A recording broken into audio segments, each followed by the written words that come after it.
Bom dia, boa tarde, boa noite.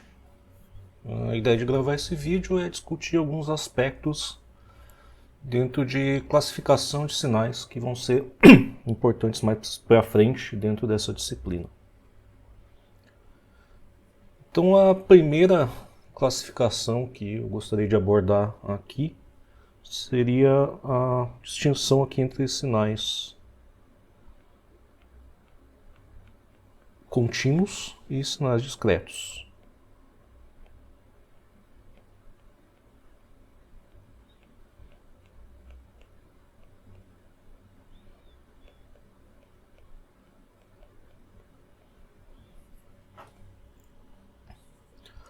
E essa classificação, para os alunos que estão vendo isso pela primeira vez, ela pode ser um pouco confusa, uma vez que essa é uma classificação que ela é baseada na variável independente e não exatamente na natureza do sinal. Vamos tentar explicar aqui. Dentro da notação que a gente adota aqui dentro dessa disciplina, a gente utiliza aqui uma notação x de t para indicar aqui um sinal contínuo.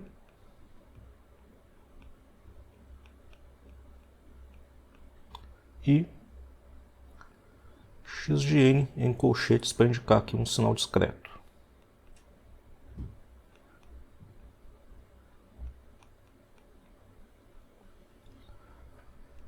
Então, o que caracteriza um sinal contínuo?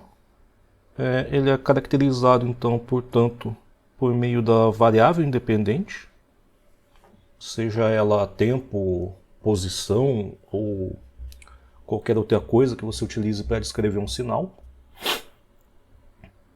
E quando ele é um sinal contínuo, essa variável t, ela pertence a um conjunto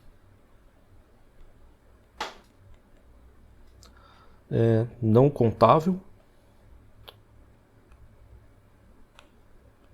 ou não enumerável.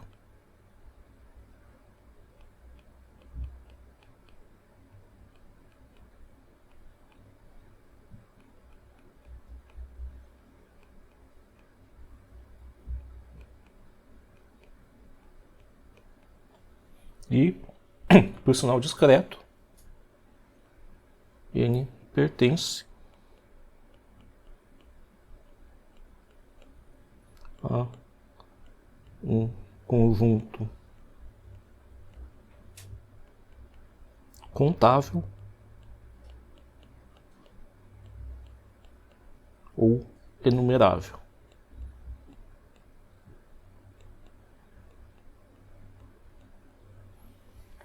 E o que isso quer dizer, afinal das contas?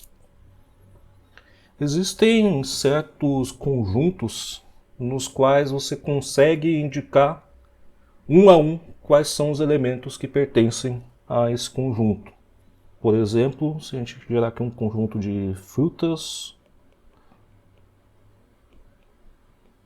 você pode colocar aqui maçã, pera, banana,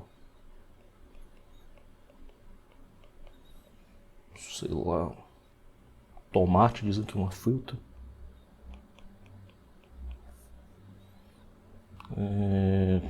laranja, vírgula,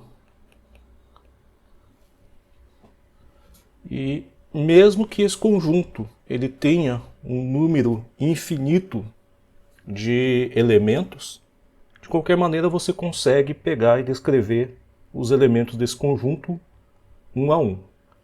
Quando você consegue fazer isso daí, esse é chamado um conjunto enumerável.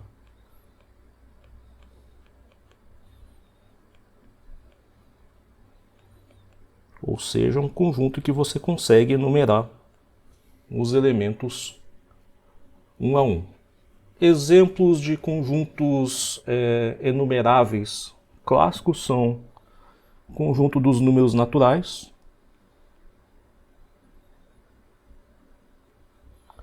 conjunto dos números inteiros, conjunto dos números racionais e alguns conjuntos que são derivados desses conjuntos aqui, por exemplo, todos os inteiros entre 3 e 19. É um conjunto enumerável.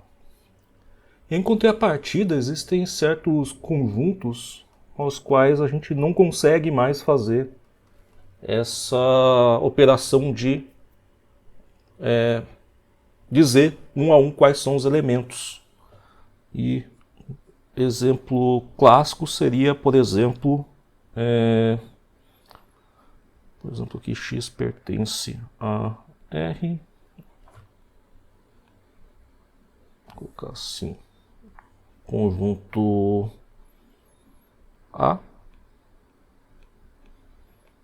que é caracterizado aqui por um x pertence ao conjunto dos números reais, tal que 0 menor ou igual a x, que é menor do que 1.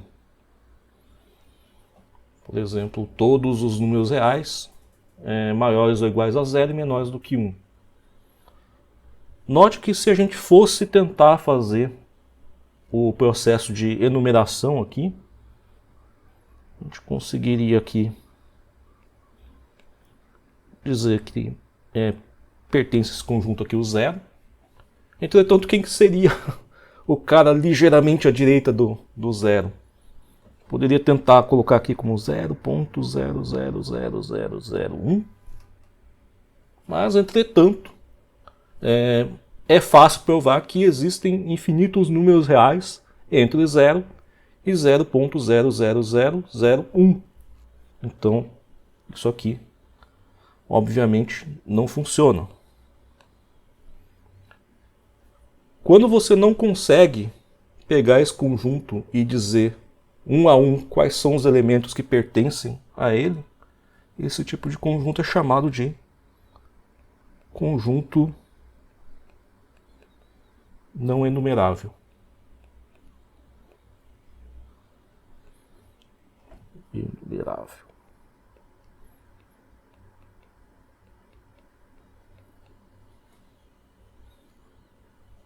Portanto, se, por exemplo, você tem uma fonte de tensão aqui, num circuitinho aqui bem mequetrefe aqui, malha RC, você tem aqui uma tensão V de T, e, por exemplo, você diz que a tensão nesse capacitor é o seu sinal de saída, e você está trabalhando com um osciloscópio analógico, gerador de função analógico, e, além de tudo, você está descrevendo esse sinal ao longo do tempo. Tempo, dentro desses sistemas analógicos, em geral, ele é tratado como um tempo que pertence ao conjunto dos números reais, e, portanto, se você fizer esse tipo de tratamento nesse sinal VC de T, isso aqui seria um sinal contínuo.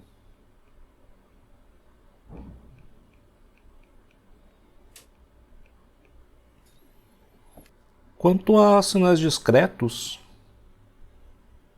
imagine hipoteticamente que você tem aqui uma semana, essa aqui domingo, segunda, terça, quarta, quinta, sexta e sábado.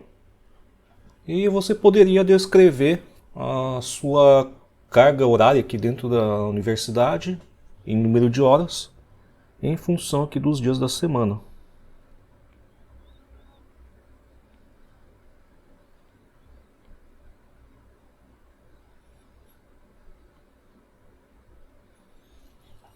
Então, digamos que domingo você só durma, coma e vai para a igreja. Então, número de horas aqui seria, por exemplo, igual a 0. Na segunda-feira, por exemplo, você tem 2 horas de aula de manhã, 2 horas à tarde. Então você teria aqui 4 horas. Terça-feira, digamos que é um dia que você tem aula, 4 horas de aula pela manhã, 2 horas pela tarde. Então aqui 6 horas. Quarta-feira, digamos que também você tenha 2 horas de manhã, 2 horas à tarde, seja igual segunda-feira, então você teria 4. Quinta-feira, digamos que é seu dia de folga, você teria 0 horas, e na sexta-feira, digamos que você teria novamente aqui 6 horas de aula, e no sábado, sei lá, não sei se a gente tem aula sábado aqui no CT, mas digamos que você também não tenha aulas no sábado.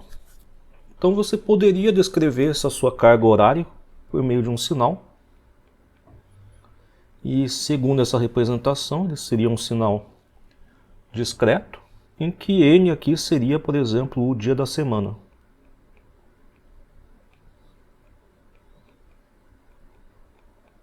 Claramente os dias da semana a gente consegue gerar um conjunto aqui com domingo, segunda, terça, quarta, quinta, sexta e sábado. E como é um conjunto no qual a gente consegue determinar um a um os elementos que pertencem a esse conjunto é do tipo enumerável, por consequência esse aqui é um sinal do tipo discreto.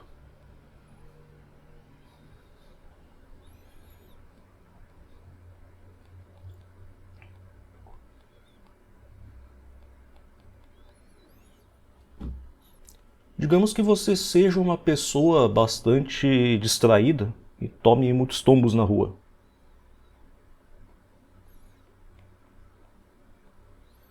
E a gente esteja interessado aqui em encontrar fazer alguma inferência sobre o número de tombos que você faz, e a gente escolhe como variável independente para descrever esse sinal tombos o tempo. Tombo em geral é um número inteiro, você não toma meio tombo. Ou você toma um tombo ou você não toma um tombo. Então, digamos que você estava tranquilo aqui durante o dia, de repente você tomou um tombo, isso aqui foi de 0 para 1. Aí, ok, você passou um bom período sem tomar nenhum tombo, ficou confiante, achou, nunca mais vou tomar um tombo na vida. E foi lá e tomou outro tombo.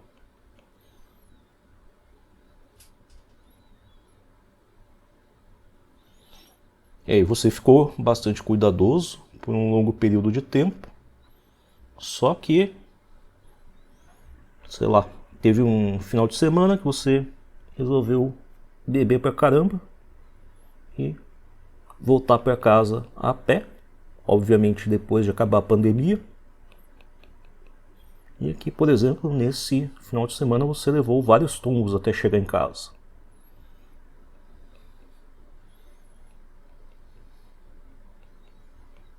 Quatro, 5, 6 e assim por diante.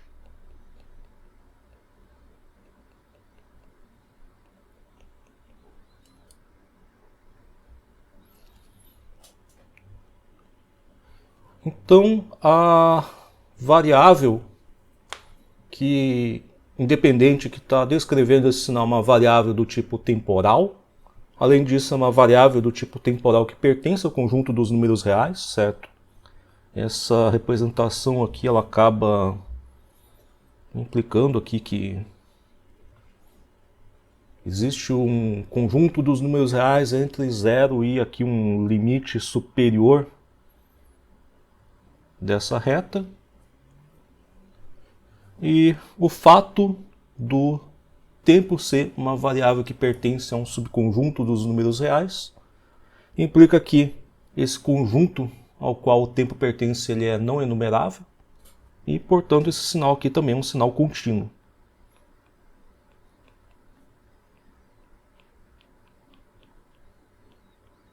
Note que a natureza do sinal, número de tombos, é um número inteiro, então pertence a um conjunto enumerável. Entretanto, nessa classificação de sinal contínuo ou sinal discreto, a gente se concentra somente na variável independente. Então você pode ter sinais que são sinais inteiros. Entretanto, se eles forem descritos por meio de variáveis independentes que pertencem a conjuntos não enumeráveis, eles vão ser sinais contínuos da mesma forma. Finalmente, pegar um exemplo de um sinal de natureza contínua, mas que ele é um sinal discreto. Você poderia realizar medidas com um osciloscópio digital de valores de tensão de um circuito. Então você teria aqui um V de N, descrito aqui em função de N. E o que você tira ali da leitura do osciloscópio é uma sequência de medidas. Que em geral a gente representa graficamente desse jeito aqui.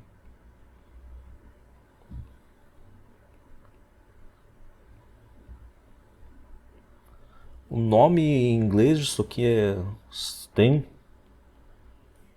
Quando vocês forem procurar funções no MATLAB, no Google Colab, para gerar gráficos do tipo discreto em geral, eles vão ter uma função chamada STEM, e popularmente isso aqui é chamado também de gráfico de palito.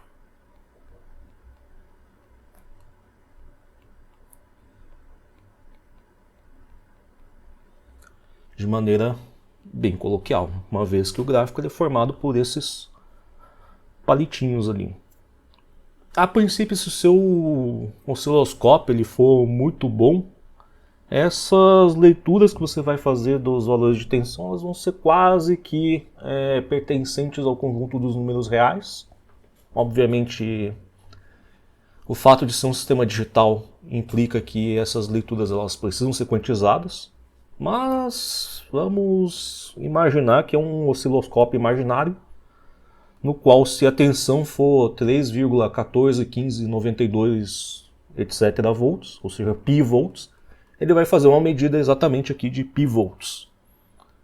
Então, nesse caso, apesar da natureza do sinal poder variar dentro de um conjunto não enumerável dos números reais, entre menos fundo de escala até mais fundo de escala, a descrição desse sinal é feita com uma variável independente do tipo enumerável. Você poderia pegar aqui e dizer que essa aqui é a amostra 0, essa aqui é a amostra 1, essa aqui é a amostra 2, 3, 4, 5, 6, 7, 8... E poderia até ser um conjunto infinito de amostras, mas você ainda consegue pegar e dizer uma a uma quais são os elementos desse conjunto. O fato da variável independente pertencer a um conjunto enumerável, então implica que esse aqui é um sinal discreto.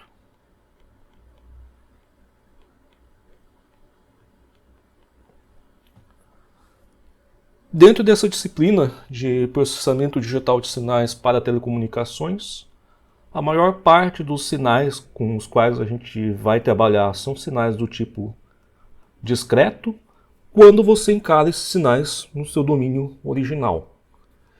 Muitas vezes a gente vai utilizar transformadas em cima desses sinais, ou funções de transformação, no qual ao invés de a gente descrever esses sinais discretos, após passar pela transformada, eles vão passar a ser sinais contínuos, como por exemplo, se a gente for fazer uma análise de um sinal por meio da transformada de Fourier no tempo discreto. Então a próxima, não gosto de chamar isso de classificação, porque classificação implica que um objeto pertence a uma classe ou outra ou outra ou outra.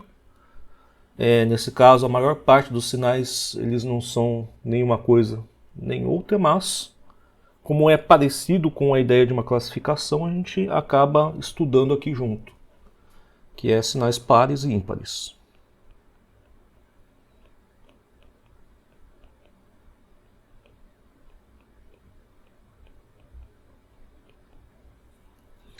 Então, num sinal par,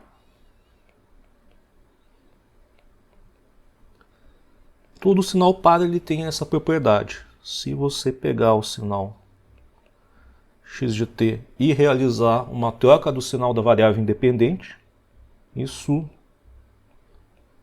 não altera o sinal. De certa maneira ele é simétrico em relação ao eixo das ordenadas se você gerar um gráfico desse x de t.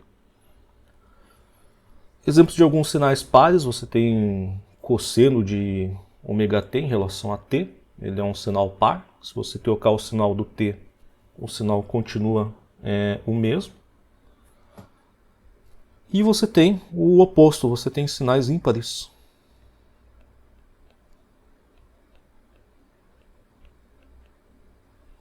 Que ele vai ter a propriedade que, se você trocar o sinal da variável independente, você troca o sinal do sinal também.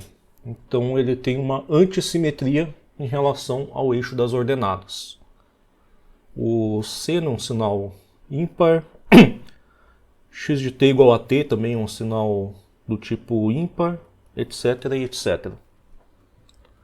Por que isso não é exatamente uma classificação? Se você pegar um sinal qualquer, ele não é nem um sinal par, nem um sinal ímpar, para a maior parte dos sinais.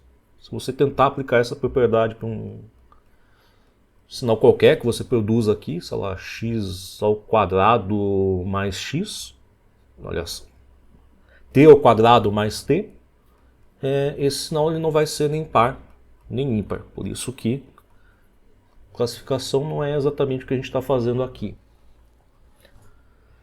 Sinais pares e ímpares, eles, apesar de um sinal não ser nem par nem ímpar, ele tem todo sinal ele tem uma propriedade bastante interessante. Partir aqui de uma tautologia aqui, x de t igual a x de t. Espero que vocês acreditem nesta afirmação. E a gente viu anteriormente que certas coisas que a gente pode fazer aqui dentro da matemática não alteram o sinal. Uma delas é somar zero.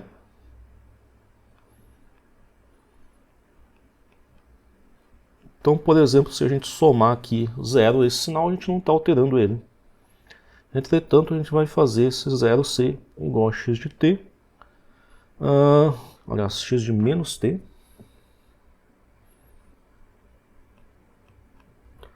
menos x de menos t, essencialmente o que a gente está fazendo aqui é zero. Tudo isso aqui dividido por 2, 0 dividido por 2 continua sendo zero. Então, a nossa afirmação sobre o x de t continua sendo válida. E a gente pode pegar esse x de t à esquerda aqui e dizer que ele é x de t sobre 2 mais x de t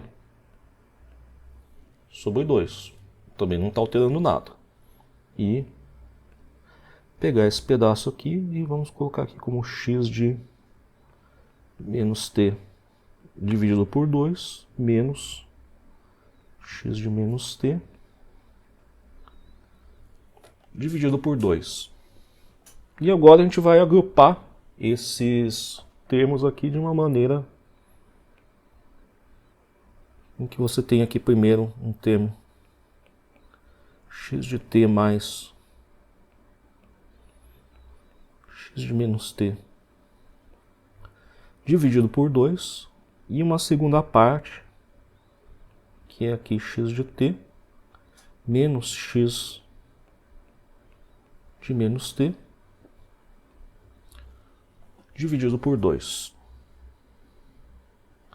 Essa primeira parte aqui a gente vai chamar de parte par. E é bastante fácil verificar que a parte par ela é par. Se você trocar o sinal dela, isso aqui vira x de menos t mais x de t dividido por 2, que é a mesma coisa que x de t mais x de menos t dividido por 2. E o resto que a gente tem aqui, ela é, curiosamente, a parte ímpar.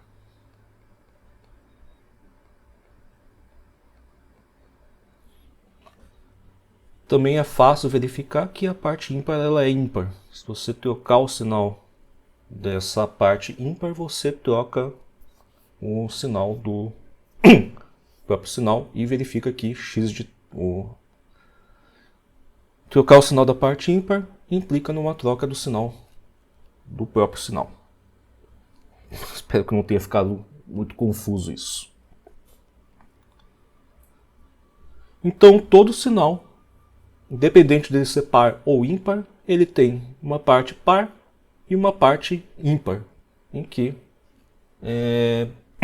a parte par tem propriedade x de t igual a x de menos t, e a parte ímpar ela vai ter essa propriedade aqui, x de t igual a menos x de menos t.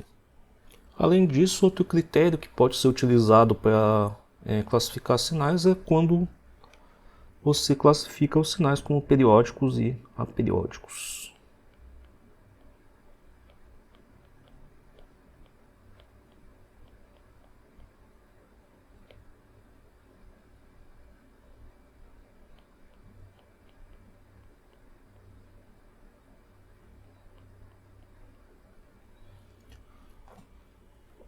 Quando o sinal ele é periódico, e ele vai ser periódico com um período t,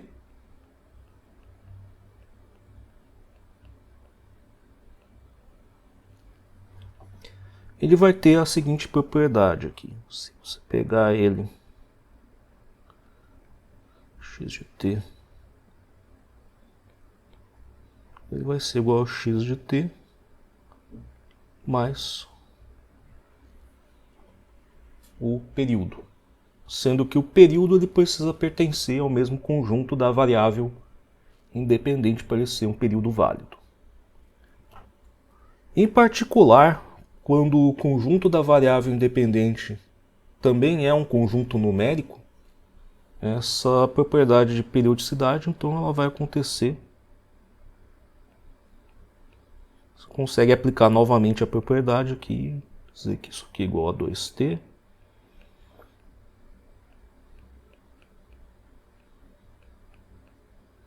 E assim por diante. Ou seja, quando a variável independente ela é uma variável do tipo numérico, você tem esta forma um pouco mais geral. Aqui, K tem seu conjunto dos números inteiros. Então considere um sinal que x de n é igual a menos 1 elevado a n. Ou seja, quando n for um número ímpar, o sinal vai ser igual a menos 1. Quando x for um número par, o sinal vai ser igual a mais 1. Uma maneira de expressar esse sinal aqui, a gente sabe que menos 1 ele pode ser expresso aqui como e na j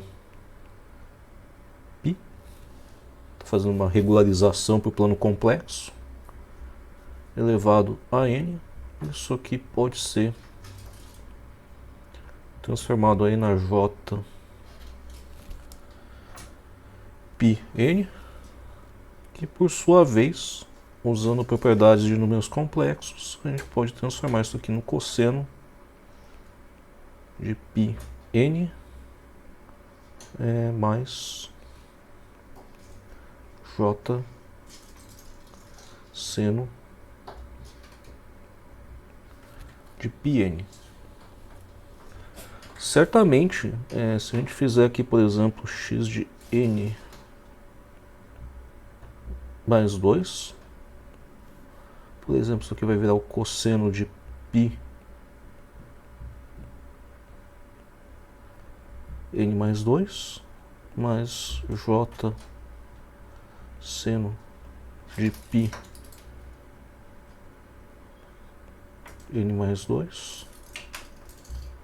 Isso aqui fica o cosseno π n mais 2π mais j seno de π n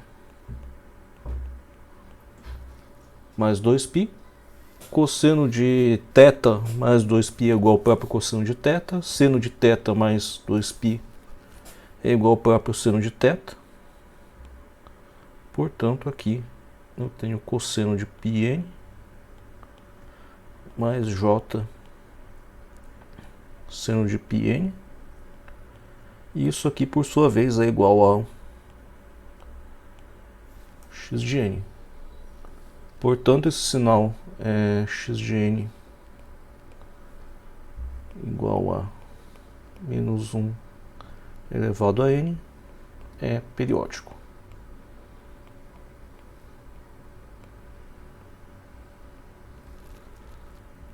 A gente precisava provar somente para algum valor de t, não necessariamente ao mínimo, mas quando você precisa encontrar o período, ele é o menor valor para o qual você observa essa propriedade de periodicidade.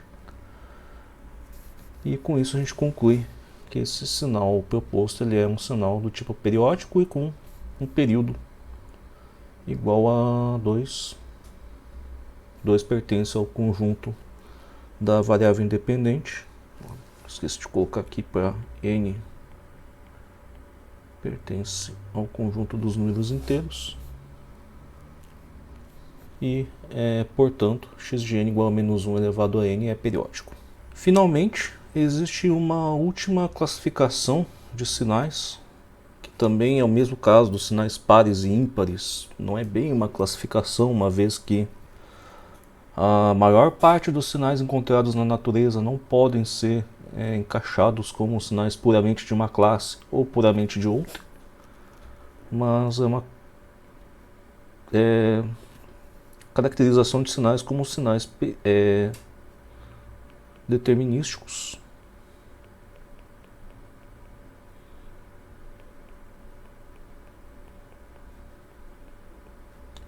E aleatórios.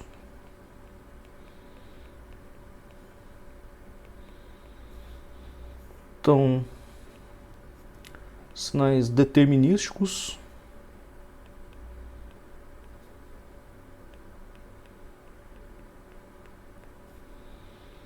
eles podem ser completamente previstos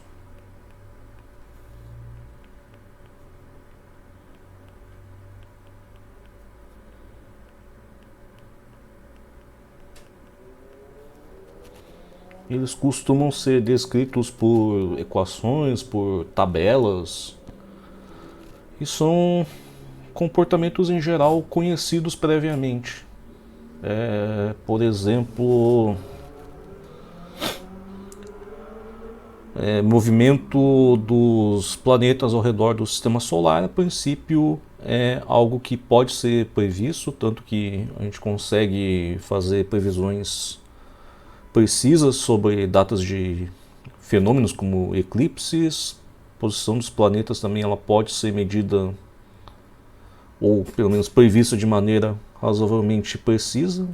Então esse tipo de sinal no qual não existe aleatoriedade envolvida, ou seja, você consegue prever com um grau de precisão arbitrário, são sinais do tipo determinísticos. E ao contrário, você tem sinais que são aleatórios.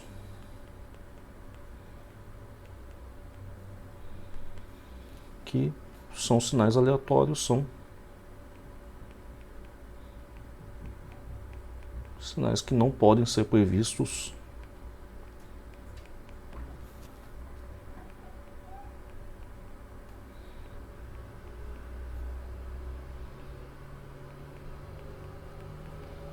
de maneira precisa.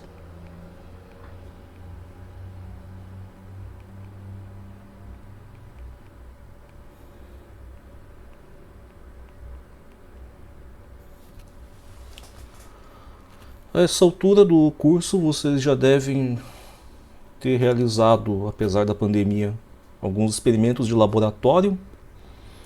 E uma coisa que vocês observam é que cada pessoa que realiza uma medição no circuito, ele vai verificar um valor ligeiramente diferente da outra.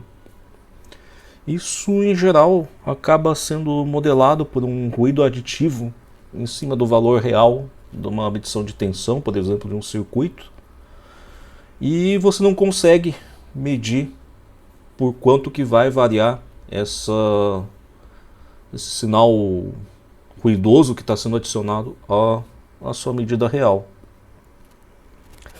Normalmente, nos sinais encontrados na natureza, você tem uma parcela que ela é uma parcela determinística que obedece, ainda que a gente não conheça um modelo previamente, mas muitas vezes a gente sabe que existe um modelo que prevê o comportamento de algum sistema, e você tem comportamentos aleatórios que podem ser ruídos, interferências.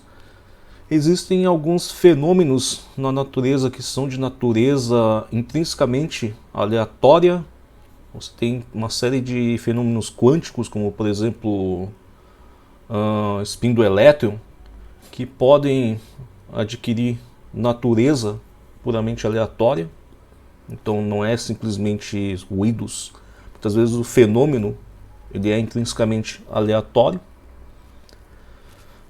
Bom, mas geralmente dentro de sinais que são medidos na natureza, quase sempre eles têm uma parcela que ela é uma parcela determinística e uma parcela que ela é uma parcela aleatória.